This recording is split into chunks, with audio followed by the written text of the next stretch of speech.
el reino de Judá, y eran altamente idólatras, desobedientes.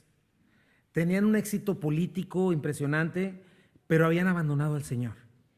Entonces, la profecía que estamos a punto de observar nos va a enseñar a un Dios justo, lleno de amor y misericordia, pero también nos va a enseñar que donde abunda el pecado, sobreabunda la gracia. Pero estaban a tal punto, mira, dice en Isaías 1:9, dice: si Jehová de los ejércitos no nos hubiese dejado un resto pequeño, como Sodoma fuéramos, y semejantes a Gomorra. O sea que a ese punto llegó Israel en su descarada desobediencia, pero también nos va a recordar hoy lo que sucede a cualquiera que persevera neciamente en el pecado, ¿no? Tarde o temprano queda en ruinas. Y en Israel es lo que podemos ver, la misma humanidad ilustrada, porque no podemos decir, ay, qué judíos tan feos, no, nos representa a nosotros. Literalmente vemos una nación tan endurecida y arraigada en su pecado, que a pesar de advertencia tras advertencia, literalmente dice, pues aunque me muera, aunque me hagan lo que quieras, Dios no quiero. Entonces vemos en Israel en ese momento gente llena de hipocresía, de pecado. Tenían muchas liturgias preciosas, pero en su corazón y en su conducta eran impíos, ¿no? Porque debajo del agua hacían cosas bien feas, ¿no? Buscaban adivinos, un chorro de cosas. Pero Dios tiene que actuar en justicia. Entonces, nacionalmente en este momento es un tiempo oscuro. Y hasta el día de hoy no se ha podido recuperar, si checas Israel. Pero vemos cómo aún en medio del pecado, el Señor les llama al arrepentimiento. Un Dios lleno de misericordia, un Dios paciente, en medio de una terrible oscuridad, les da esta profecía. O sea, porque lo ves antes y después y dice cosas bien fuertes, pero de pronto ves una luz impresionante en medio de tanta oscuridad, y eso me llama mucho a ver la gracia de nuestro Señor.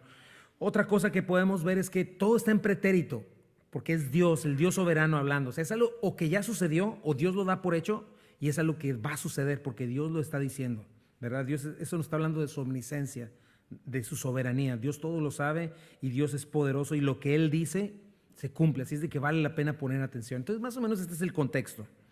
Y dice el versículo 1, vamos a darle lectura del 1 al 7, dice: mas ahora no habrá para siempre oscuridad para la que está ahora en angustia, tal como la aflicción que le vino en el tiempo que livianamente tocaron la primera vez a la tierra de Zabulón y a la tierra de Neftalí.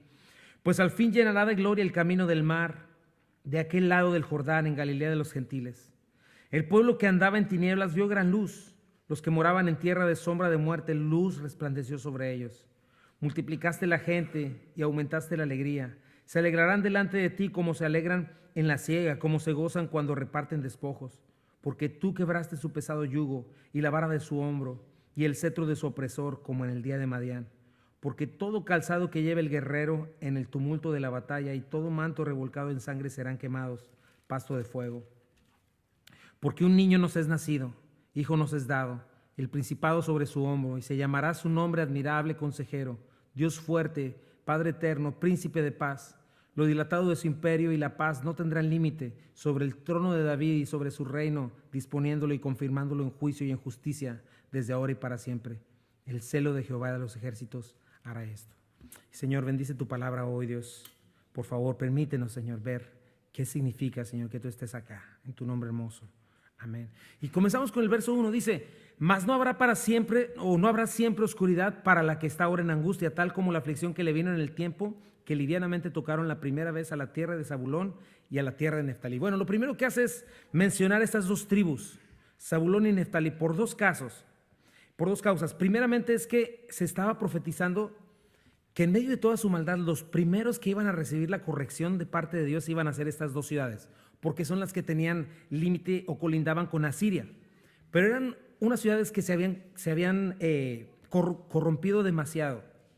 Iban a ser los primeros en sufrir la invasión de un rey que se llamaba Tiglat-Pileser III. Y la caída de estas dos ciudades iba a marcar el comienzo de días bien oscuros para Israel, hasta ser transportados a Babilonia, ¿no? Bueno, ellos fueron transportados a Siria, más adelante vino Nabucodonosor y se llevó al reino de Judá a Babilonia. Pero dice que iba a ser, esto es lo que iba a suceder. Y me gusta la palabra, dice la angustia, la palabra mutzak. ¿Y sabes qué significa eso? Estrechez, aflicción, angustia, apuro. Literalmente significa congelarse. Entonces, esto nos recuerda algo muy importante. Aún ellos en su corazón rebelde pero Dios siempre llega a tiempo, ¿no? Y Él tiene que hacer su disciplina. Dice el Job 9:4. Él es sabio de corazón y poderoso en fuerzas. ¿Quién se endureció contra Él y le fue bien? Porque finalmente ellos estaban bien envanecidos. Proverbios 1:24 dice, por cuanto llamé y no quisisteis oír, extendí mi mano y no hubo quien atendiese, sino que desechasteis todo consejo mío y mi reprensión no quisisteis, también yo me reiré en vuestra calamidad y me burlaré cuando os viniere lo que teméis. Cuando viniere como una destrucción lo que teméis y vuestra calamidad llegare como un torbellino. Cuando sobre vosotros viniere tribulación y angustia. Entonces me llamarán y no responderé. Me buscarán de mañana y no me hallarán. Por cuanto obedecieron la sabiduría y no escogieron el temor de Jehová, ni quisieron mi consejo y menospreciaron toda represión mía. Comerán el fruto de su camino y serán hastiados de sus propios consejos. Esto estaba pasando. Esto iba a suceder en bien poquito tiempo en estas dos tierras, en Zabulón y Neftalí. Al mismo tiempo, se oye muy fuerte, pero me recuerda en Hebreos 12, porque Israel nunca ha dejado de ser el pueblo de Dios, aunque Dios los disciplinó fuertemente, nunca ha dejado de ser su pueblo. Entonces me recuerda Hebreos 12 también.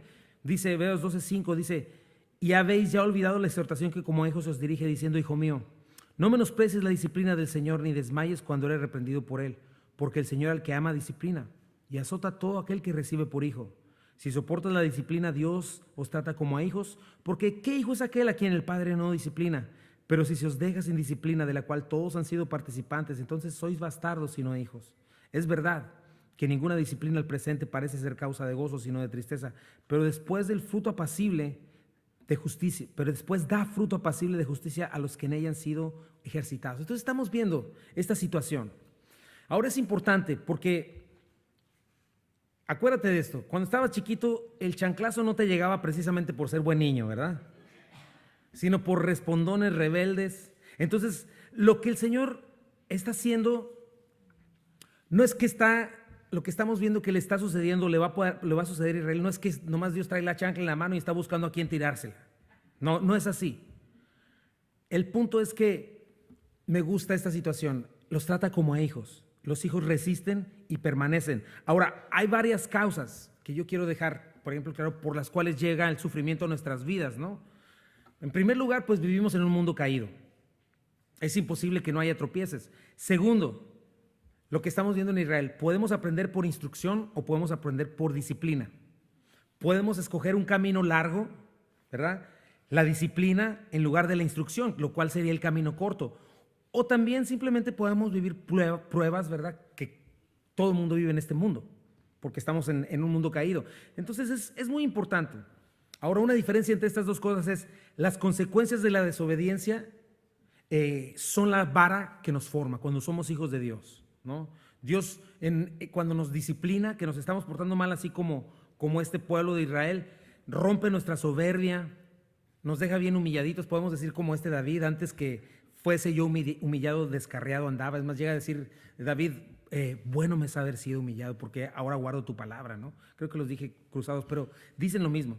Entonces, es Dios quien nos estorba en medio de nuestra mala cabeza para salvarnos. Ahora, a diferencia de las pruebas fortalecen nuestra fe. Las pruebas hacen morir nuestra naturaleza pecaminosa igual, pero también nos hacen amar menos a este mundo y amar más al Señor, porque podemos ver sus promesas en medio de la dificultad. Lo que se ve es temporal, más lo que no se ve es eterno. Entonces, en medio de las pruebas, cuando son pruebas de parte de Dios, podemos depender de Él, podemos ver su gracia fluyendo en nuestras vidas a pesar de las dificultades. Entonces, son estas dos cosas que tenemos que diferenciar. En este caso es disciplina. Pero yo quiero que sepas algo. Es posible vivir sin la disciplina, siempre y cuando abandonemos la rebeldía y la incredulidad. Y es algo que tienes que estar recordando con Israel. La disciplina no es cómoda y no la necesitas si eres dócil, si eres manso al Señor. No necesitamos una vara del Señor. Es mejor escuchar su dulce voz. Es mejor humillarte bajo su poderosa mano, disponer tu corazón y que atiendas. Es mejor no resistirle, porque por eso te decía lo de Job, ¿no? ¿Quién se ha airado contra el Señor? En otras versiones dice, ¿quién ha querido pelear contra el Señor y ha ganado? Nadie. Y si eres su hijo, algo importante, Él no te va a soltar y vas a perseverar. Obviamente alguien que no es hijo es como las parábolas, ¿no? del sembrador. Tiene la prueba y no permanece, o viene Satanás y roba la semilla, pero finalmente el hijo va a permanecer. Y en ocasiones las cosas se ven muy oscuras también para nosotros. Podemos pensar, quiero que lo apliquemos, más o menos lo que está pasando ahorita en Israel, ¿no? En este momento. En el mundo caído se ven oscuras. Hay maldad por todos lados. No solo eso, entre creyentes también a veces se ve muy oscuro el asunto. En ocasiones, siendo honestos, también vemos nuestra tendencia horrible al pecado y a la maldad y llegamos a pensar, ay Señor, qué difícil, se ve oscuro. ¿Cuándo te voy a amar correctamente? ¿Cuándo te voy a obedecer correctamente? ¿Cuándo dejaré de batallar con esto o con lo otro? Y obviamente, pues no estamos en nuestro hogar y hay días oscuros que hemos vivido y días oscuros que están por venir. Pero me gusta mucho esta promesa por lo mismo, porque piensa en Israel en este momento tan feo que viene para ellos, pero dentro de eso hay una luz siempre. Y eso me gusta porque cualquiera que sea tu oscuridad en lo que estés pasando ahora, espero que no sean pues consecuencias de desobediencia, sino simplemente pruebas. Lo primero que Dios nos dice es, no es para siempre. Viene gloria, viene luz, que se nos va a mostrar la verdad. Israel en este momento estaba a punto de entrar en su disciplina y no ha terminado su disciplina. Pero en este momento Isaías dice, fíjate lo que sucede, vamos a ir aplicándolo. Dice, pues al fin llenará de gloria el camino del mar, de aquel lado del Jordán, en Galilea de los gentiles. El pueblo que andaba en tinieblas vio gran luz. Los que moraban en tierra de sombra de muerte, luz resplandeció sobre ellos. Checa, andar y morar. Y eso es lo que yo veo, la gracia del Señor, mi hermano. Siempre viene y salva el día. Si la situación no se resuelve, nos da gracia para soportarla, nos llena de esperanza, nos llena de paz que sobrepasa todo entendimiento. Y algo que me llena de esperanza es que no todo va a seguir igual. O no todo va a ir de mal en peor. No estamos en un ciclo eterno espiral, donde jamás va a terminar y vamos a ser en una caída infinita. No, me encanta esto, porque nos dice que en nuestro Señor Jesucristo hay un punto final, como lo vimos este viernes. Ese punto final comenzó con la llegada del Hijo de Dios. Ahí comenzó el punto final de lo que estamos viendo hoy, de nuestra oscuridad, de nuestra maldad. Pero estamos viendo ese día profetizado aquí. Y me goza el saber que toda esta maldad, que toda la injusticia que nos rodea, nuestra naturaleza pecaminosa que nos asedia, que todo sufrimiento que estés viviendo, cualquier situación, tiene una fecha límite. Y cada vez más se acerca. Un año que pasa, un día que pasa es un día más cerca del Señor. De una manera u otra, viene por nosotros o nosotros vamos con Él. Pero viene ese momento y es lo primero que quiero que veas al ver ese pesebre. Hay un punto final. No siempre vamos a estar así y es lo que le promete a esta nación rebelde o a estos hombres pecadores, ¿no?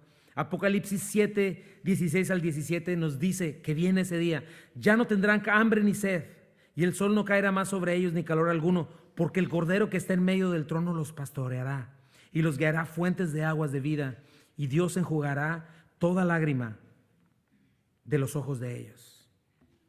Ahora, es importante que tengas eso en mente, pero también no digas, bueno, pues al cabo va a terminar pronto, así es de que pues mientras soy un poco rebelde o mientras me voy tantito por las tortas. No pienses eso, te voy a decir por qué.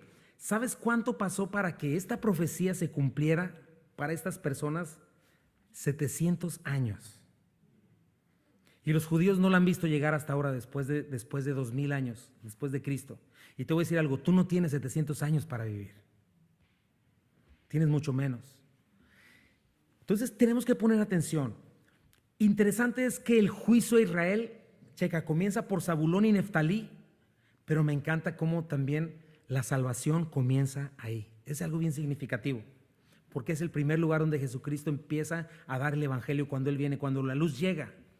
Y los nombres de esta región es interesante. Te decía, representan tribus de Israel, el pueblo de Dios. Pero miren lo que terminan. Galilea de los gentiles. Los paganos. En lugar de decir las tribus de Israel, los hijos de Abraham, no. Galilea de los gentiles. Los que no tienen, un pagano es alguien que no tiene idea de quién es Dios.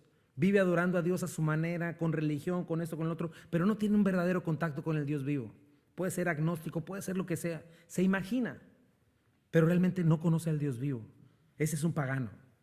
Y es triste porque eran el pueblo de Dios, el único pueblo de toda la tierra a la cual el Dios vivo se les reveló. Y así es nuestro pecado, mis hermanos, nos ciega. No solamente nos deja ciegos, nos ensordece, nos hace insensibles a la voz de Dios, a la guía de Dios, y terminamos perdidos. Por esto es bien importante tratar con nuestro pecado, confesarlo siempre, arrepentirnos, vivir para el Señor. Y checa qué fue lo que llenó estos caminos de gloria. ¿Qué llegó a que esta gente que estaba sumida en tinieblas viera la luz? Llegó la luz desde ese día en Belén y más adelante. Dice Mateo 4:12, cuando Jesús oyó que Juan estaba preso, volvió a Galilea y dejando Nazaret vino y habitó en Capernaum, ciudad marítima de la región de Zabulón y de Neftalí. Ahí comenzó su ministerio el Señor, para que se cumpliese lo dicho por el profeta Isaías cuando dijo, tierra de Zabulón y tierra de Neftalí, camino del mar, al otro lado del Jordán, Galilea de los gentiles. El pueblo asentado en tinieblas vio gran luz, y los asentados en región de sombra de muerte, luz le resplandeció. Pero entonces, aquí es diferente a la profecía de Isaías, en que en este momento ya está la luz encendida. Y dice el versículo 17, desde ese entonces comenzó Jesús a predicar. Ahí comenzó el Señor su ministerio, y ahí comenzó la luz. ¿Y dónde está el apagador de esa luz? Dice, arrepentíos, porque el reino de los cielos se ha acercado. El apagador es el switch, por si no sabes a qué me refiero. Pero el Señor vino a caminar. Estas dos ciudades que primeramente vieron al rey de Asiria venir y destruirlas, esas mismas dos ciudades fueron las primeras en ver a Jesucristo, el Rey de Reyes, lleno de gracia y de verdad, revelando al Dios vivo. A un Dios vivo que por muchos siglos fue ignorado. Y checa cómo el pueblo estaba asentado, arraigado. O sea, cimientos, edificios, leyes, todo tipo de maldad bien establecida. Región de sombra de muerte, porque la paga del pecado es muerte, y sin esperanza, sin Dios en el mundo. Entonces, checa cómo eso, después de haber sido distinguidos con el privilegio de tener al Dios vivo, llegan a ser como cualquier pueblo que no conoce a Dios, llenos de extremo de vileza y de maldad, gente asentada en tinieblas. Y hay que aplicarlo otra vez, esa es la situación de cualquier ser humano sin Cristo. Mi vida estaba asentada en región de sombra de muerte, en tinieblas, pero fue hasta que Cristo vino y me alumbró, resplandeció su rostro sobre mi vida, me dio vida, comenzó una nueva esperanza, verdadera esperanza en mí. Esa es la situación de este país. Tristemente, este país comenzó siendo cristiano, fue levantado, pero ahora mira la miseria moral y espiritual en la que está, en decadencia, porque abandonaron a Dios, abandonaron sus bases. Y es la situación de cualquier persona que abandona la verdad, si se entrega a su perverso corazón. Efesios 5, 14 al 16 dice, por lo cual, despiértate tú que duermes, levántate de los muertos y te alumbrará Cristo. Miren pues con diligencia cómo andéis, no como necios, sino como sabios, aprovechando bien el tiempo, porque los días son malos. Entonces piensa en eso. ¿Cuál es tu situación actual? ¿Estás en tinieblas? Si tú vives lejos de Dios tu vida, el mensaje es claro. Estás en tinieblas. Tarde o temprano vas a tropezar. Viene la crisis. Necesitas arrepentirte.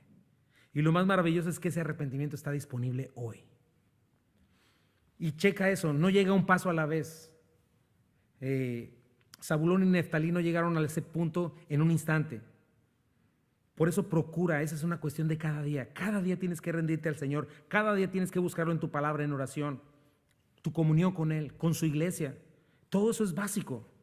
Acuérdate, nosotros la iglesia somos como leños que juntos ardemos. Aléjate de la comunión, te vas a apagar. Y vas a comenzar a pensar, no, pues es que ahí no hay unidad, es que no hay amor, ¿verdad? Y vas dando un paso a la soberbia, quedas ciego. Entonces los demás ya tienen la culpa, pero el problema está en nosotros, no en las circunstancias, por no estar donde debemos estar. Entonces, no es la misma realidad cuando estamos ardiendo como leñitos y estamos en comunión, estamos siendo cuidados. Entonces tenemos que estar recordando siempre que el blanco principal de Satanás es cortar nuestra comunión con Dios, evitar a toda costa que tengas comunión con Él, con su iglesia, y logrando eso el resto es historia.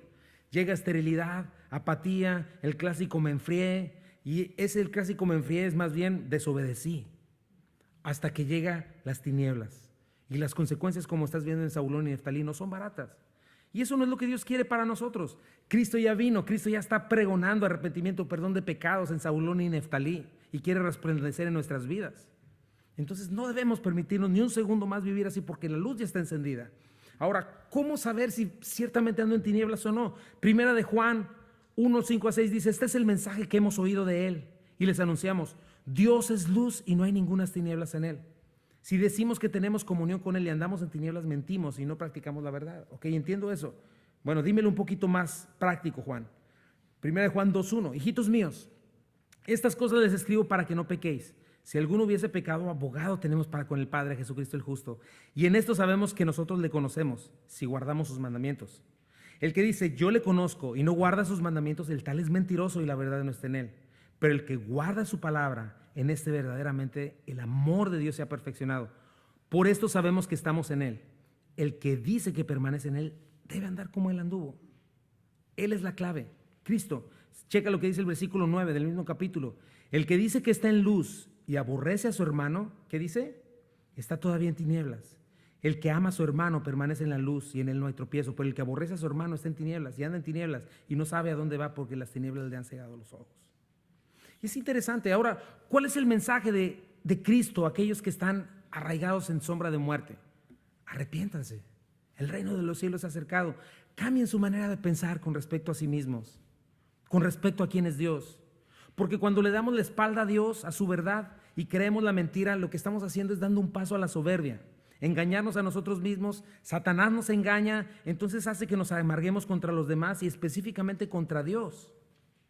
Pecamos, recibimos las consecuencias de nuestro pecado y entonces tendemos a echarle la culpa a los demás y sobre todo a Dios, cuando Él es siempre bueno, siempre justo, siempre misericordioso. Y comenzamos a escuchar, tú no, ¿por qué te pasa eso a ti? Tú mereces más, nadie te considera, etcétera. Eso aunado a la mentira de Satanás que nos dice, tú eres tu propio Dios, tú puedes decidir lo que es bueno y lo que es malo, nadie tiene por qué meterse contigo. Bueno, Dios dice, arrepiéntete, cambia tu manera de pensar, porque eso es andar en tinieblas. Andar en luz es creer que hay un Dios, pero no nada más eso, sino entender su amor y responder a ese amor en honra, en obediencia, ocupándote en conocer su voluntad, abandonando tus malos caminos, un cambio de mente que genera un cambio de actitud. Ser constantemente lavado por la palabra, el agua de la palabra, practicando confesión constantemente. ¿Qué es confesión? Llamar blanco a lo que Dios llama blanco, llamar negro a lo que Dios llama negro. Si tú lo ves blanco y Dios lo ve negro, ¿de qué color va a ser? Pues negro. Así es, eso es confesar, ponerte de acuerdo con Dios, después cambiar tu manera de pensar y comenzar a vivir en un nuevo concepto. La raíz de las tinieblas que vemos a nuestro alrededor se llama pecado, y el pecado está en todos nosotros. Eso es lo que la Biblia dice. Pecado, que es errar en el blanco, perder la marca. ¿Cuál es esa marca? Hay un Dios y creador de todo y yo no soy ese Dios. Hay un creador justo y santo y demanda ser obedecido y honrado. Y nosotros lo hemos desobedecido y deshonrado y le hemos dado la espalda. Hemos roto sus leyes. Hemos ido contra su justicia porque Él es quien la dicta. ¿Cuál es la paga por estas cosas? La muerte, la condenación eterna. Ese es el veredicto irrevocable. Eso es lo que dice la palabra de Dios. La paga del pecado es muerte. Por cuanto todos pecamos, estamos separados de la gloria de Dios. Por eso la sociedad está en tinieblas. Por eso va en decadencia, porque le dio la espalda a Dios, a sus leyes, porque ha decidido ser Dios para sí mismo, autores de su identidad, propósito y prioridades. Por eso la sociedad está cayéndose en pedazos. Y vimos la semana pasada, ¿no? Puedes venir a la iglesia y seguir siendo mundano, cuidado, porque eso también es estar en tinieblas. Eso le pasó a Israel. Israel tenía una gran, pues toda una cultura que Dios les había dejado religiosa, donde Él le había dejado todo eso para mostrar a Cristo. Pero eso es bien importante. Si tus convicciones más profundas sigues siendo tú el rey, si todo está guiado por tu naturaleza pecaminosa, eres mundano. Dice la Biblia eso. Pero si es el Espíritu Santo guiándote, eres espiritual. Esa es diferencia. La paga del pecado es muerte. Entonces, estar sin Cristo es estar en tinieblas. Región de sombra de muerte es estar bajo condenación eterna. Y piensa eso, un día vamos a dejar de respirar en este mundo. Y si te vas en esa condición de culpabilidad, no hay vuelta de hoja. ¿Cuál será tu destino? Por eso es bien importante arrepentirnos, salir de las tinieblas para poder encontrar paz. Por eso ese fue las primeras palabras de Cristo cuando salieron, que llegó a Neftalí y a Zabulón, dijo, arrepiéntanse, porque el reino de los cielos se ha acercado. O sea, ya vino el rey, ya no es necesario estar en tinieblas, la luz ya está encendida. Juan capítulo 3 dice que los hombres no se acercan a luz para que sus obras no queden descubiertas. Pero amaron más las tinieblas que la luz. Dice, no hagas eso, ven, acércate, para que no seas enemigo del rey, porque el rey ya está aquí. Confesar, ya lo dijimos, ponerme de acuerdo con Dios. ¿Y qué sucede una vez que le hemos permitido al Señor alumbrarnos? Vamos a ver, viene un fruto. Totalmente lo opuesto al pecado, mi hermano. El pecado parece placentero, pero es, como lo dije el viernes, es una carnada nada más que te lleva a esclavitud. Pero obedecer a Dios, andar en la palabra, trae alegría, trae gozo, trae fruto, trae libertad en nuestras vidas. Cheque el versículo 3. Perdón. Dice, multiplicaste la gente y aumentaste la alegría. Se alegrarán delante de ti como se alegran en la siega, como se gozan cuando reparten despojos. Piensa en esto, piensa en un Israel sumido en su pecado. Piensa en un reino horrible viniendo por ellos para destruirlos. Pero de pronto Dios está dando esta hermosa profecía. Entonces es importante, mi hermano, porque aquí estamos viendo, Dios va a multiplicar la gente, Dios va a aumentar la alegría, como en la siega, como cuando se reparten despojos. Entonces, el pecado siempre nos engaña haciéndonos pensar algo, mi hermano. El pecado siempre te engaña haciéndote pensar que te enriquece. Es que no hay otra manera de ser feliz. Si quieres conseguir un novio y que no te deje, tienes que fornicar con él. Tienes que tener una relación adúltera porque si no, ¿quién te va a mantener? O tienes que robar, o tienes que darle rienda a tus pasiones y deseos para que puedas ser feliz, ¿no? Tienes que confiar en la filosofía de un mundo ateo porque si no, ¿cómo te mueves? Pero la realidad es que la Biblia nos dice que cuando estamos lejos de Dios, cuando caminamos fuera de sus propósitos, cuando andamos en pecado, tarde o temprano van a llegar a mi vida la miseria y las densas tinieblas. Acuérdate, ir por la vida con nuestra propia prudencia no aumenta, disminuye, merma, destruye. Todo lo contrario cuando vemos la luz en nosotros. Checa estas palabras. Así es como se multiplica andando en la verdad. El gozo verdadero viene de amar lo que Dios ama, de andar en sus caminos. Cuando Cristo venga por segunda vez, porque viene otra vez, me gusta esto, multiplicará, porque lo que está diciendo es que el pueblo de Dios ya no va a ser solo el pueblo judío, sino toda la iglesia. Todos aquellos que creyeron en Él. Y me gusta cómo dice, delante de Dios, porque esa es la clave. Andar delante de Dios es la clave de la verdadera prosperidad, del verdadero gozo, la única fuente de gozo y alegría. Y checa esta imagen de alegría en la siega. ¿Por qué se alegra alguien en la siega? La siega es cuando recogen el fruto, porque estás viendo algo que queda en tus manos, de mucho trabajo, mucho sudor, mucha paciencia, pero de pronto lluvia tardana, lluvia temprana, lluvia tardía y finalmente viene el fruto en tus manos y te gozas porque estás delante del Señor y ves algo en tus vidas, no que sin Cristo todo se va como agua entre tus manos. Repartir despojos, ¿a qué se refiere? A una victoria final, definitiva. Los creyentes, acuérdate, no estamos peleando una batalla o una guerra para ganar una victoria, no es así. Nosotros peleamos la batalla y la guerra desde la victoria porque ya somos victoriosos en Cristo. Y un día vamos a estar llenos de gozo cuando veamos regresar al único Rey precioso. Cuando todo aquello que le fue arrebatado por nosotros en el pecado, cuando pecamos y se lo dimos a Satanás, un día Dios, Cristo va a venir y lo va a recuperar, todo va a regresar a sus manos. Por eso habla del botín de guerra. Una vez más el mundo será suyo. Entonces piensa en eso, guarda eso esta Navidad. Solo en Cristo encontramos plenitud y victoria. Debemos saber que el día en el que Cristo vino a este mundo comenzó este viaje, ese día en Belén, y va a terminar cuando Él venga por nosotros. Y viene ese día.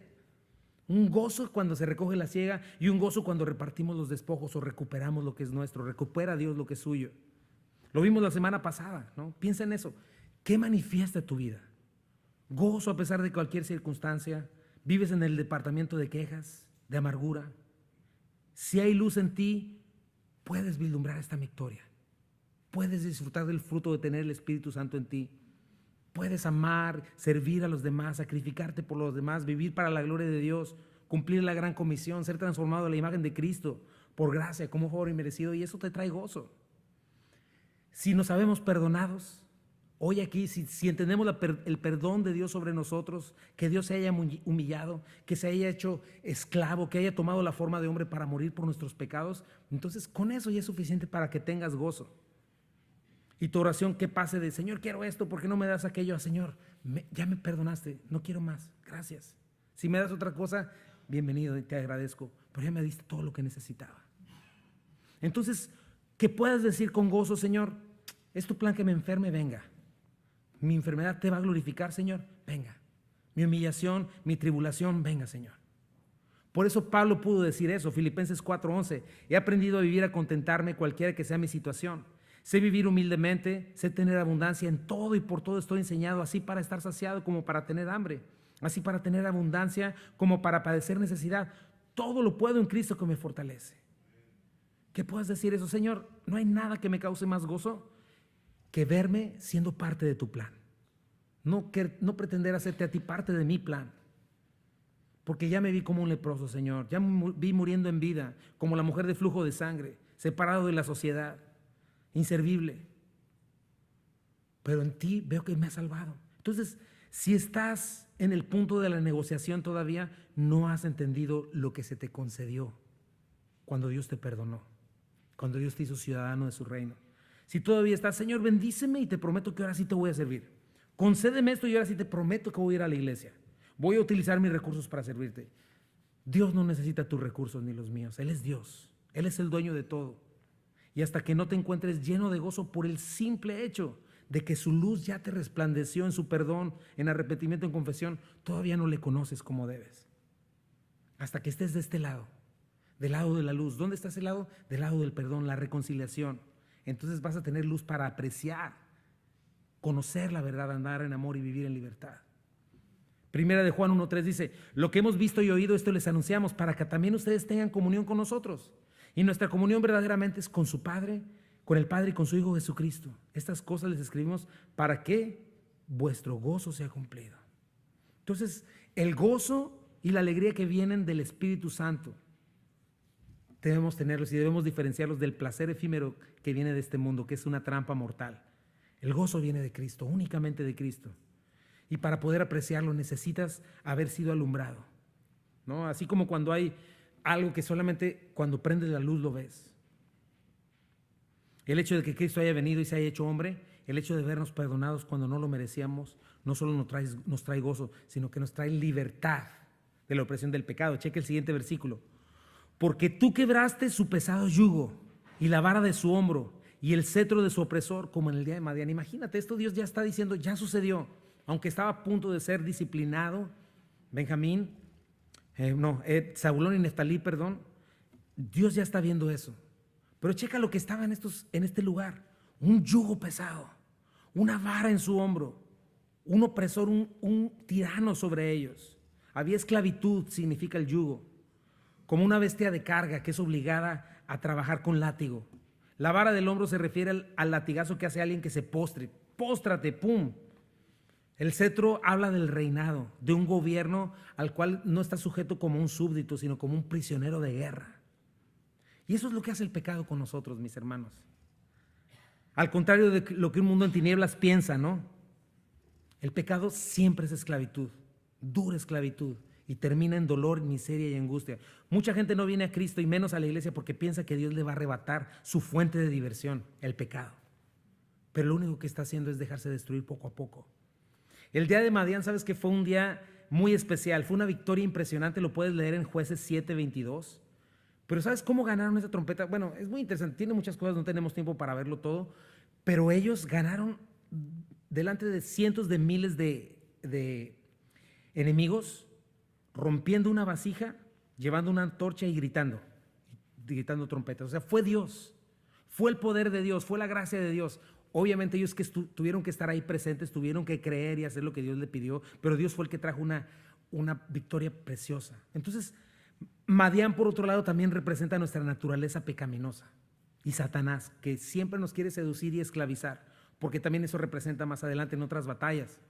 Pero eso es lo que el Evangelio viene a hacer, lo que la Navidad viene a hacer: quebrantar el yugo del pecado de Satanás, quitar un bulto pesado de culpa, de corrupción que cargamos todos los seres humanos, concedernos libertad la libertad del yugo de la ley. ¿Qué dice la ley? Si haces algo malo estás condenado, si haces esto estás condenado. Y ¿sabes qué? Cuando ves el Antiguo Testamento te das cuenta que hay más de 600 mandamientos, y te das cuenta que casi por respirar ya estás pecando y ya mereces la muerte. Pero cuando viene Cristo, entonces eres libertado de ese yugo de la ley. Eres libertado del yugo, de las manos de tu enemigo, y eres libre para servirle sin temor, para servir a la justicia. Y eso es lo que nos dice este texto. Cuando vino Cristo, cuando vino la Navidad, obtuvimos la libertad de la paga del pecado, lo cual es muerte. Fuimos justificados en Cristo, eso lo he explicado otras veces. La perfección de Jesús fue imputada a nuestra cuenta. Vamos a ser libres de la presencia del pecado en nuestra glorificación un día. Fuimos insertados en el cuerpo de Cristo. Tenemos el Espíritu Santo en nosotros, intercediendo por nosotros, capacitándonos, dándonos la victoria sobre el pecado, sobre cosas que antes jamás pudimos haber vencido, ahora podemos. Y este texto también nos da la imagen de este animal, ¿verdad? Con una barra que carga el animal para llevar la carga. Y con un rey que es el príncipe de este mundo, Satanás. Pero ¿sabes qué? El hecho de que Cristo esté aquí es porque Él ya lo venció. Colosenses 2:15 dice, despojando a los principados y potestades, los exhibió públicamente, triunfando sobre ellos en la cruz. Entonces este simple hecho, mis hermanos, ya debería ser un motivo suficiente para agradecerle, para servirlo todos los días de nuestras vidas. En Cristo tenemos una victoria completa sobre nuestra naturaleza pecaminosa. Pero nosotros, así como Gedeón y los suyos, tenemos que tomar esa victoria. Tenemos en el poder del Espíritu Santo que conquistar nuestra carne. Estamos llamados a destruirla por completo. No sé, en 1000 veces yo hice propósitos de año nuevo en cuanto a mis pecados y nunca los cumplí, pero cuando vine a Cristo, Cristo me transformó. Te toca estar ahí, te toca decidir. Pero en Cristo tienes completa victoria sobre tu pecado, si lo crees. Puedes decir en Cristo, soy libre. Soy libre de alcohol, soy libre de drogas, soy libre de lujuria, soy libre de resentimiento, soy libre de temor, soy libre de angustia. Porque Cristo ha venido para que tengamos vida y la tengamos en abundancia. Versículo 5. Porque todo calzado que lleve el guerrero en el tumulto de la batalla y todo manto revolcado en sangre serán quemados, pasto de fuego. ¿A qué se refiere, mi hermano? Que va a llegar un momento, porque todo esto está hablando del futuro, algo que va a suceder. Se refiere a que hubo una completa destrucción de todas las armas de opresión en aquel tiempo. Ya va a llegar un momento en el cual en esta tierra no van a tener que haber ejércitos, ni armas nucleares, ni nada de ese asunto. Es más, en la batalla de Armagedón, el mundo, su filosofía, su religión, su gobierno, su economía van a ser juzgados. Y físicamente ese poder les va a ser quitado. Y de la misma manera nosotros vamos a obtener nuestra glorificación. Ya no vamos a tener este conflicto eterno entre nuestra naturaleza pecaminosa y el Espíritu de Dios, porque la muerte va a ser destruida, este cuerpo va a ser destruido y se nos va a dar otro. Y cuando venga Cristo, que comenzó ese punto final, como te dije, en ese día en Belén, ya no va a existir guerra, ya no va a existir muerte, ni nada que nos pueda separar del amor del Señor, nada que te pueda causar dolor o angustia. Isaías 55:12 dice, ustedes vivirán con gozo y paz. Los montes y las colinas se pondrán a cantar. Checa eso, ahorita los montes y las colinas se ponen pero a temblar y hay todo tipo de catástrofes. Y los árboles de los campos aplaudirán. Donde antes había espinos crecerán cipreses, donde crecía la ortiga brotarán mirtos. Estas cosas le darán gran honra al nombre del Señor. Serán una señal perpetua de su poder y de su amor. Eso viene, mis hermanos. Pero no lo olvides, es en Cristo, no sin Cristo. Apocalipsis 22:1-5. Después me mostró un río limpio de agua de vida, resplandeciente como cristal, que salía del trono de Dios y del Cordero. En medio de la calle de la ciudad y a uno y al otro lado del río estaba el árbol de la vida, que produce 12 frutos, dando cada mes su fruto. Y las hojas del árbol eran para la sanidad de las naciones, y no habrá más maldición. Y el trono de Dios y del Cordero estará en ella, y sus siervos le servirán. Y verán su rostro, y su nombre estará en sus frentes. No habrá allí más noche. No tienen necesidad de luz de lámpara ni de luz del sol, porque Dios el Señor los iluminará y reinarán por los siglos de los siglos. Checa cómo la Navidad es mucho más que pasar un tiempo romántico de amor y paz, donde levantamos las manos y podamos decir we are the world y todo va a estar bien. Es mucho más que eso. Es un plan poderoso que va mucho más allá, incluso de nuestras necesidades inmediatas, mis hermanos. Pero necesitamos estar unidos a Él. Es la única manera. ¿Quieres encender la luz en tu vida? Cambia tu manera de pensar. O crees esta verdad gloriosa de la Escritura, la cual es luz, o crees la mentira del hombre y su perverso corazón. Un mundo manipulado por el príncipe de la potestad del aire, Satanás. Y si estás ahí, estás en tinieblas. Y cuando estás en tinieblas, estás engañado porque tu corazón te engaña y te hace pensar que estás haciendo tu voluntad. Pero mira el fruto de la supuesta libertad: vergüenza, dolor, angustia, destrucción. Sin Cristo eres esclavo y nunca vas a obtener el fin que esperas. A diferencia del deseo de Dios, ¿cuál es el deseo de Dios para nosotros? Jeremías 9:11, checa. Yo sé los pensamientos que tengo acerca de ustedes. Los conozco, esta es mi intención, dice Jehová, pensamientos de paz y no de mal. A diferencia de como dice Satanás, todo lo malo que ocurre es culpa de Dios. Si estuviera Dios, ¿por qué no se asoma? No, nosotros hemos hecho a un lado a Dios. Y los pensamientos de Dios para nosotros son paz, no de mal, para darles el fin que esperas. Y una vez más estando alumbrados, dice el versículo 2, entonces me invocaréis, vendréis y oraréis a mí, yo les oiré. Una relación preciosa. Y me buscaréis y me hallaréis, porque me buscaréis de todo vuestro corazón. Ya no estás buscando como a un ídolo lo que a ti te conviene, ya estás buscando a tu Señor. Deuteronomio 5:29, ¿quién diera que tuviesen tal corazón que me temiesen y guardasen todos los días mis mandamientos? Checa para que estén bien aburridos y tenerlos ahí sentadotes. No, ¿qué dice? Para que a ellos y a sus hijos les fuese bien para siempre. Solo en Dios está nuestro futuro. Solo en Dios está la verdadera plenitud. Por eso nos dice Romanos 12, no se conformen este siglo, transfórmense por medio de la renovación del entendimiento en la palabra de Dios, dejen que entre la luz para que comprueben cuál sea la buena voluntad de Dios, agradable y perfecta. Si no, siempre te vas a estar quejando de Dios. ¿Qué te parece la Navidad, mi hermano, desde este punto de vista? Diferente. Dice, versículo 6, porque un niño nos es nacido, hijo nos es dado. Aquí está la clave. ¿Por qué se hace todo esto? El Verbo se hizo carne, habitó entre nosotros, se vistió de nuestra carne, de nuestro hueso, adoptó plenamente nuestra humanidad, pero sin pecado, nuestra debilidad. ¿Te acuerdas, Emmanuel? Dios con nosotros.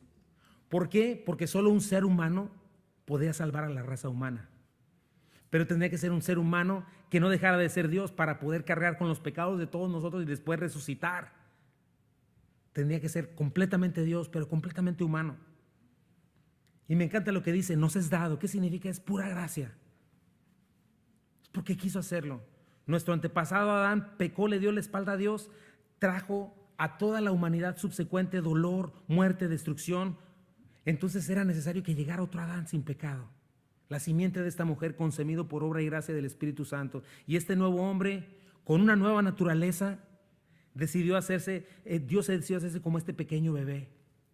Necesitando ser amamantado. Lo vimos el viernes. Su mamá sostuvo su cabeza, sudó, se cansó. Sí, mostró que seguía siendo el Dios eterno, quien de tal manera nos amó, que entregó a su Hijo unigénito para que todo aquel que en él cree no se pierda, mas tenga vida eterna. Este Hijo nos amó tanto que no estimó el ser igual a Dios como cosa que aferrarse, sino que se despojó a sí mismo tomando forma de siervo para tomar nuestro lugar, para comprarnos libertad, perdón de pecados, para después resucitar y cuando crees en Él, recibir la vida eterna y esta esperanza de vida. Romanos 8:3 dice, la ley de Moisés no podía salvarnos porque nuestra naturaleza pecaminosa es débil. Así que Dios hizo lo que la ley no podía hacer. Él envió a su propio Hijo en un cuerpo como el que nos tenemos nosotros pecadores. Y en ese cuerpo Dios declaró el fin del dominio que el pecado tenía sobre nosotros mediante la entrega de su Hijo como sacrificio por nuestros pecados. ¿Alguien puede decir amén a esto, mi hermano? Y al mismo tiempo nunca dejó de ser Dios, mi hermano. Hechos 3:15, matasteis al autor de la vida, a quien Dios ha resucitado de los muertos, de lo cual nosotros somos testigos. Juan dice que nadie toma mi vida, yo la pongo para volverla a tomar. Nadie me la quita, yo de mí mismo la pongo porque tengo poder para ponerla y tengo poder para volverla a tomar. Un infinitamente Dios, eternamente hombre, nuestro Salvador. Por eso es que es eficaz nuestra salvación. Cuando estás en Él, cuando permaneces en Él, ¿quién te podrá arrebatar de su mano? Y todo es por gracia de nuestro amado Dios, buena voluntad para con nosotros. Dice, y el principado sobre su hombro. El principado sobre su hombro, eso me encanta. Eso significa que no solo vino a nacer de una virgen, morir en una cruz, para que de aquí en adelante los 24 puedas poner florecitas y lucecitas y nochebuenas. No fue tampoco para darnos una historia de bravura, no, sino que Él es el Rey y Señor y viene a reclamar lo que es suyo. Y cuando Él venga, finalmente vamos a tener el gobierno perfecto que tanto anhelas. De una vez te desengaño, mi brother. Mientras sean humanos gobernando, no vas a tener un gobierno perfecto, sea quien sea. Pero cuando venga Cristo, entonces vas a tener un gobierno perfecto. Cada decreto de este rey va a ser justo. No va a haber más corrupción, tráfico de influencias, abuso de autoridad. Vas a ser un gobierno perfecto, lleno de justicia y de gracia. Imagínate, Ya no va a existir ni la Casa Blanca ni ningún palacio de gobierno. Lo único que va a estar ahí es el trono del Dios Altísimo. Dice Salmos 2, 1 al 6. ¿Por qué se enojan tanto las naciones? Es un salmo profético del final de los tiempos. ¿Por qué pierden el tiempo haciendo planes inútiles? Los reyes de la tierra se preparan para la batalla, los gobernantes conspiran juntos en contra del Señor y en contra de su ungido. Esta es la batalla de Armagedón. Versículo 3, fíjate lo que dicen los reyes. Rompamos las cadenas, gritan, liberémonos de ser esclavos de Dios. Así es como el pecador se ve con Dios, un esclavo, y no lo es. Versículo 4, pero el que gobierna en el cielo se ríe, el Señor se burlará de ellos. Después los reprende con su enojo, los aterroriza con su intensa furia, pues el Señor declara: he puesto a mi rey, a mi elegido en el trono de Jerusalén, en mi monte santo.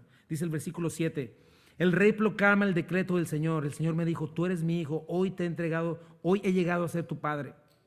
Solo pídelo y te daré como herencia a las naciones, toda la tierra como posesión tuya. Las quebrarás con vara de hierro y las harás pedazos como si fueran ollas de barro. Ahora bien, ustedes reyes, actúen con sabiduría. Quedan advertidos ustedes, gobernantes de la tierra. Sirvan al Señor con temor reverente y alégrense con temblor. Sométanse al Hijo de Dios, no sea que se enoje y sean destruidos en plena actividad, porque su ira se enciende en un instante. Pero qué alegría para todos los que se refugian en Él. Y este es el pequeño bebé que estamos recordando, mi hermano, quien más tarde fue herido por nuestras transgresiones. No olvides, la Navidad es la historia de un rey y de su reino, el cual ya está aquí. Hoy está en cada creyente, en la iglesia, pero un día va a venir a instaurarlo físicamente. Dice el versículo 6c, y se llamará su nombre admirable, consejero, mejor traducido, maravilloso consejero. ¿Por qué? Porque conoce los designios de la eternidad de un Dios eterno, valga la redundancia. Cristo es la sabiduría del Padre. Nos ha sido hecho por Dios sabiduría, una nueva creación, como dice la palabra, y nosotros su descendencia, y Él tiene palabras de vida eterna, lleno de gracia y de verdad. ¿Qué significa esto? Cuando vienes a Cristo puedes confiar en Él plenamente. Acuérdate, solo hay de dos sopas: o es palabra humana, filosofía humana, psicología humana, pseudociencia humana, ciencia humana, o es la palabra de Dios, inmutable, eterna. Pero me encanta, porque en Cristo y solo en Cristo puedes encontrar verdadero consuelo. ¿Necesitas guía? ¿Saber qué hacer? Ven a Cristo. ¿Necesitas seguridad verdadera para todos los días de tu vida? Aún a pesar de cualquier circunstancia, ven a Cristo. Cristo es la respuesta, es el maravilloso consejero. Ya no busques donde no. Cualquier otro lugar va a ser, como dicen aquí, dead end. Permítele a Satanás. No le permitas a Satanás el ser defraudado. Es horrible todas esas cosas. Esta semana yo fui defraudado por una agencia de viajes falsa. Me robó, ya los perdoné, estoy orando por ellos. Pero es triste ver que cuántas cosas pudiste haber hecho con un dinero que simplemente se esfumó. Cada vez que vienes a Satanás, eres defraudado. Imagínate qué harías con cada recurso en tu vida. Sin Cristo, la vida es un desperdicio. El mundo no sabe quién es, está en tinieblas. Piensa en esto, mi hermano. O sea, piensan que su antepasado es un chango y que son creados por el azar. Imagínate qué tan ciego tienes que estar cuando ves la complejidad del ADN, de lo que está hecho. Imagínate qué tan mal está la humanidad que dice que venimos de la nada y que de la nada se hizo todo. Solo es un deseo de rebeldía contra Dios. Por eso, ¿quieres verdadero consuelo? ¿Quieres verdadera paz? Deja ya de estar viendo esos canales de que ahora sí coma huevo porque le hace daño. No, ahora ya no coma. Ahora sí, y te traen para allá y para acá. ¿Quieres verdadera paz, verdadero consuelo? Y ahí, según consejeros matrimoniales, etcétera, ven a la palabra de Dios. Y si la gente te está enseñando desde ahí, te está aconsejando desde ahí, tienes verdadero consuelo.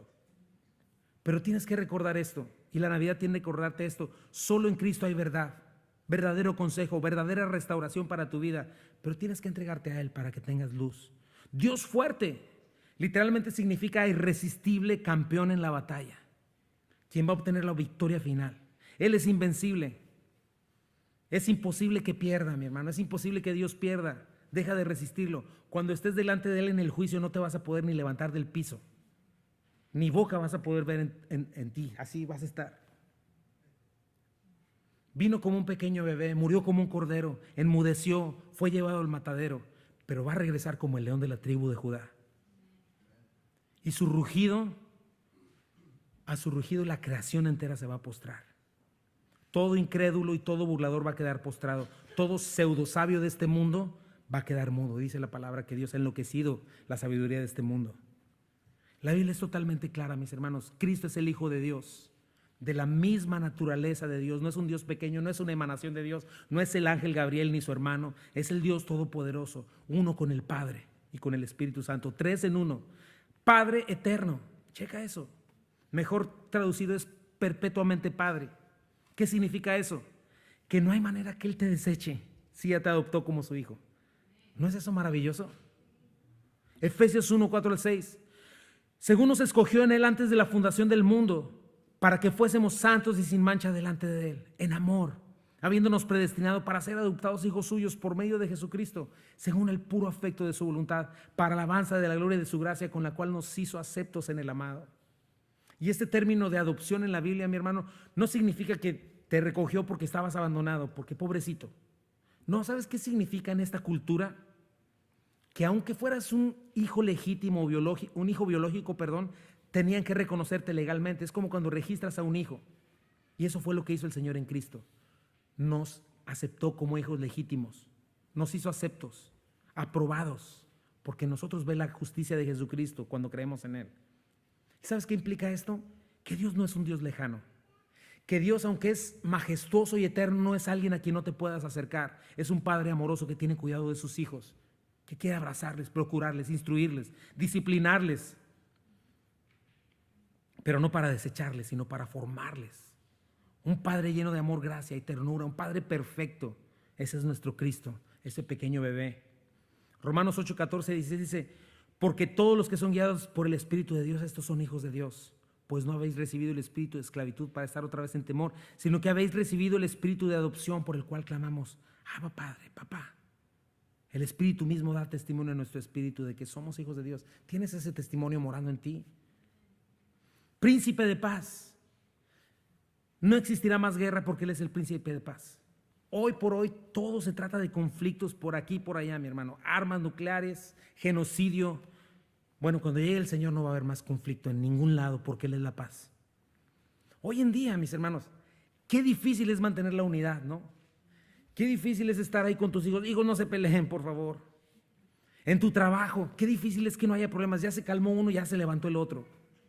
En tu matrimonio, que no haya conflictos porque ya se enojó por eso, ya se enojó por lo otro. En la iglesia igual. Somos un manojo de nervios, un manojo de complejos.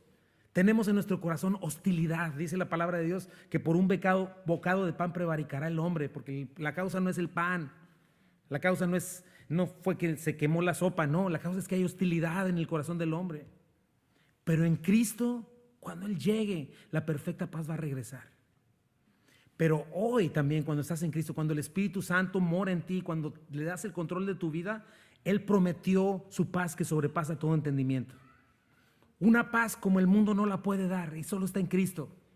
En el ser humano sin Dios hay odio.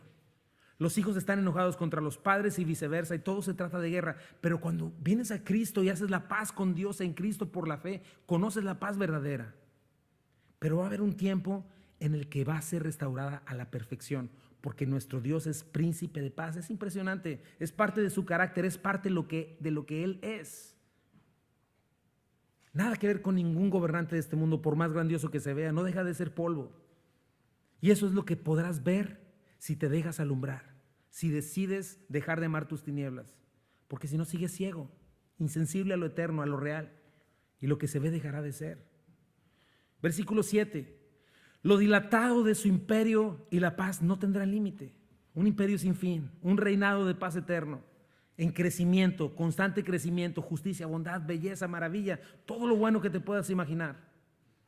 Todo lo que tú y yo conocemos, mis hermanos, aparte de lo que vemos en la palabra de Dios, lo que nos podamos imaginar, las películas que hagan, todo está manchado por el pecado. La única manera de vislumbrar algo perfecto es cuando estamos en luz, cuando estamos en fe, cuando creemos en algo que realmente nuestros ojos no han visto, pero que se nos ha dado como un adelanto en el Espíritu Santo en nosotros, la gracia de Dios en nosotros. Es cuando vislumbramos algo de lo perfecto. Versículo 7, sobre el trono de David y sobre su reino, disponiéndolo y confirmándolo en juicio y en justicia desde ahora y para siempre. El celo de Jehová de los ejércitos hará esto. Se va a cumplir este pacto davídico, donde viene el rey y finalmente este rey no se va a ser conmovido. Puedes ver esta historia en Samuel, segunda de Samuel 7. Dice el Salmo 89:3, hice pacto con mi escogido, juré a David mi siervo diciendo, para siempre confirmaré tu descendencia y edificaré tu trono por las generaciones. O sea, en este tiempo no te preocupes, no va a haber elecciones, no va a haber contienda política, porque el único y verdadero rey va a tomar su lugar. Los necios van a ser juzgados, los creyentes van a reinar por la eternidad. Y todo por gracia, por el poder, por el amor de nuestro Señor. Me encanta eso, mi hermano, es un final impresionante, que todo tiene que ver con Él, por eso Él es el único que merece toda la gloria y la honra. Y me encanta el cierre, mi hermano. El celo de Jehová de los ejércitos hará esto. Wow, ¿qué piensas tú cuando dices el celo? O sea, piensa en tu celo o en el mío. Obviamente un celo pecador, ¿verdad? Pero piensa en el celo de Dios. Un Dios inigualable que no piensa las cosas como tú y como yo. ¿Sabes cuál es el celo de Dios? Se enciende el celo de Dios. Humildad, mansedumbre, obediencia. Su celo se enciende y envía a su Hijo unigénito, pequeño bebé que se encarna de María la Virgen. Llega como un desconocido que nadie está esperando, acostado en un comedero de animales. Vino a los suyos no le recibieron. Viene siendo pobre y con su pobreza nos enriquece. No vino a ser servido ni a que vinieran las noticias y le dieran gloria, sino que vino a servir. Mira el celo de Jehová, mi hermano.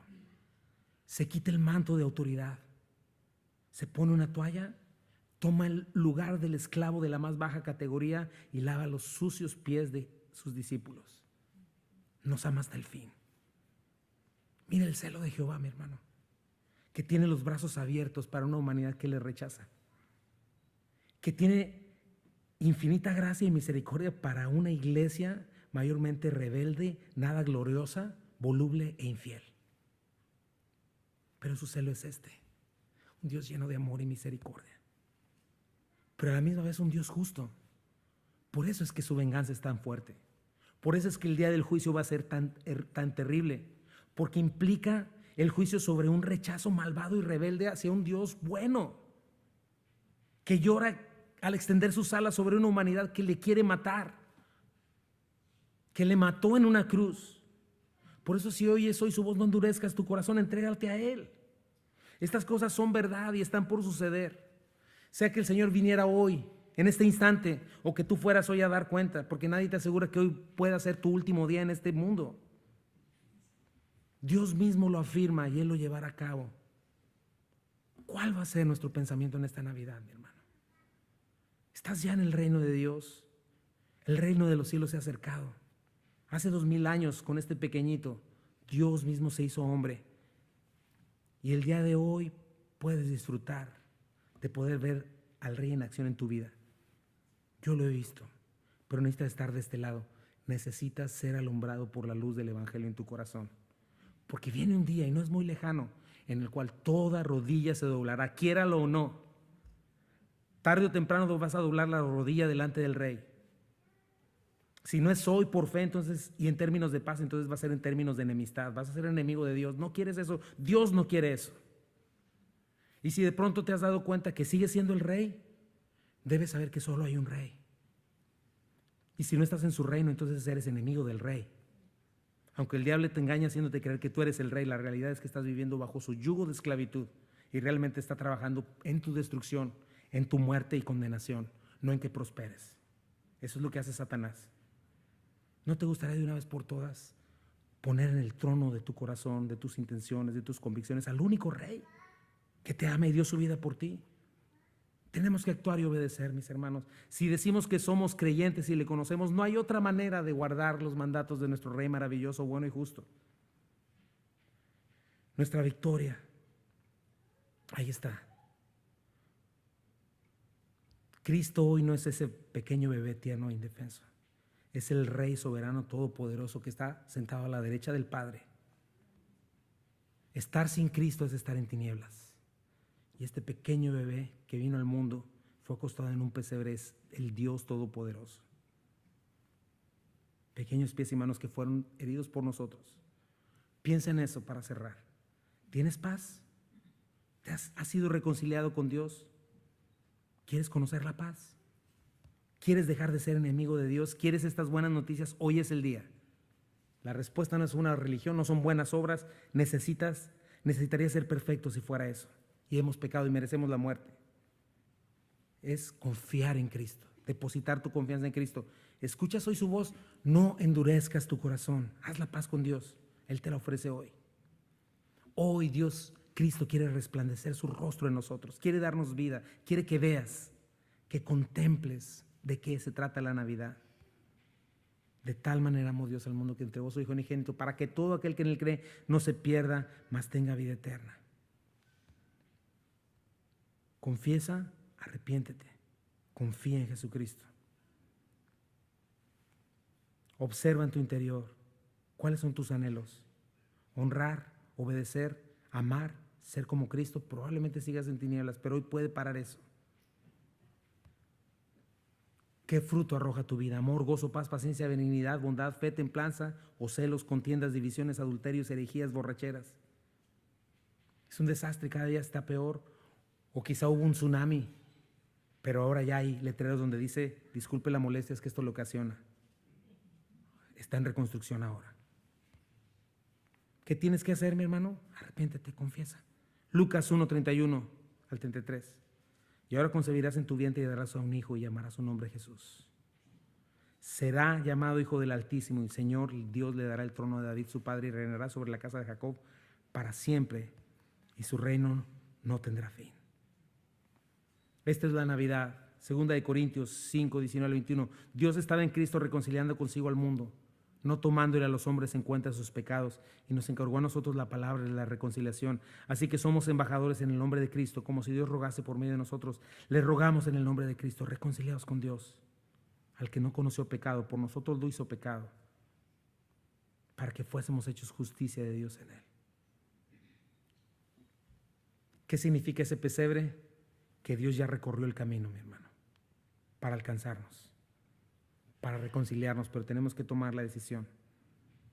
Deja que el hombre tus tinieblas. Por último, el tiempo se ha cumplido. Marcos 1:14, el tiempo se ha cumplido y el reino de Dios se ha acercado.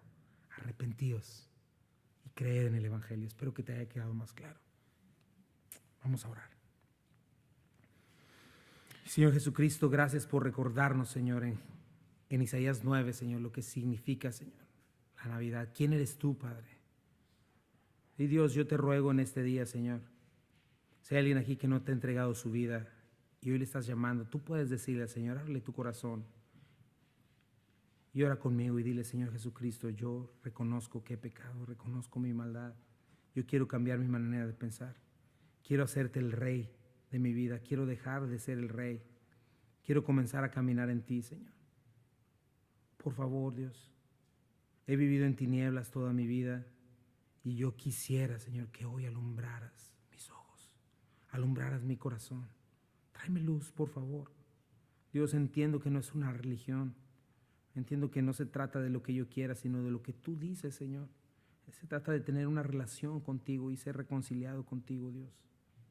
Señor, perdóname, lávame de mi maldad, muéstrame lo que es vida nueva, Señor, y permíteme ahora ser parte de tu reino. Quiero ser tu hijo, no quiero ser tu enemigo, quiero ser tu hijo.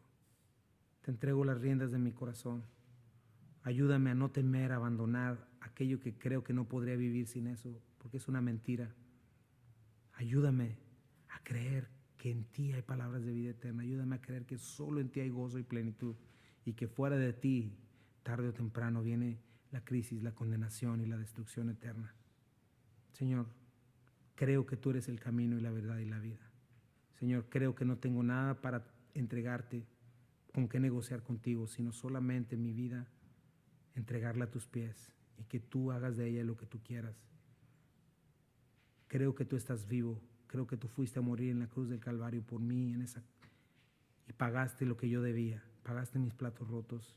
Creo que tú resucitaste, que no quedaste ahí, que hoy estás vivo y que puedes ofrecerme, Señor, victoria total en mi vida y un lugar en los cielos. Hazme tu hijo, Señor, lávame, dame un nuevo nacimiento. Te pido todas estas cosas en el nombre precioso de Jesús.